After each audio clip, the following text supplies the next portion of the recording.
son nano en Fueta, que levo aquí embrión 20 e pico, mas encarnot outros 20 e pico, total 44 anos en Galicia.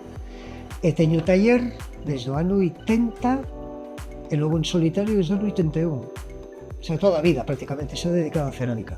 Foi todo destas cousas casuales, porque eu traballaba nunha fábrica reparando máquinas, o sea, non ten nada que ver. Pero isto de que se cruza no teu camiño un oficio, un algo, e desde o principio tes boa sensación con el.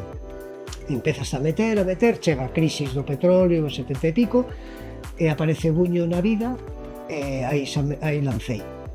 Hasta agora. O meu traballo creo que o 98% é todo utilitario. As cousas que podes atopar nunha cociña, entendes?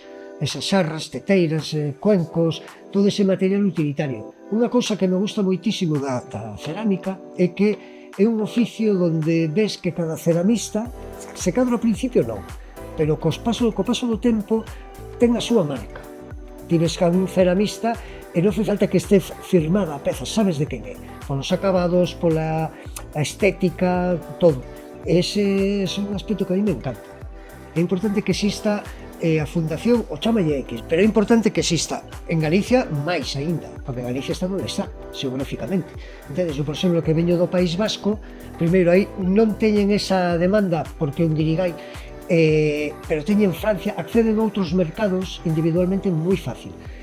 De Galicia no, de Galicia estamos no córner de Europa. Entonces, que exista a fundación como un tema promocional do que hai aquí, por ese lado é importante. Por outro lado, eu sempre defendo que Galicia como potencia artesana é que é. Sempre pensamos que en Cataluña, en Madrid e tal, pois non. Hoxe en día ti vas polo Estado español e todo o mundo che fala maravillas, non só do que existe a fundación, sino do nivel medio de artesanía galega. E iso non se sabería fora se non era institución así, sería moi complicado. Eu antes, cando ibas a feiras, íbamos 4, pero ahora accedes a outros mercados porque existe un organismo que che leva a eses mercados, e iso é importante.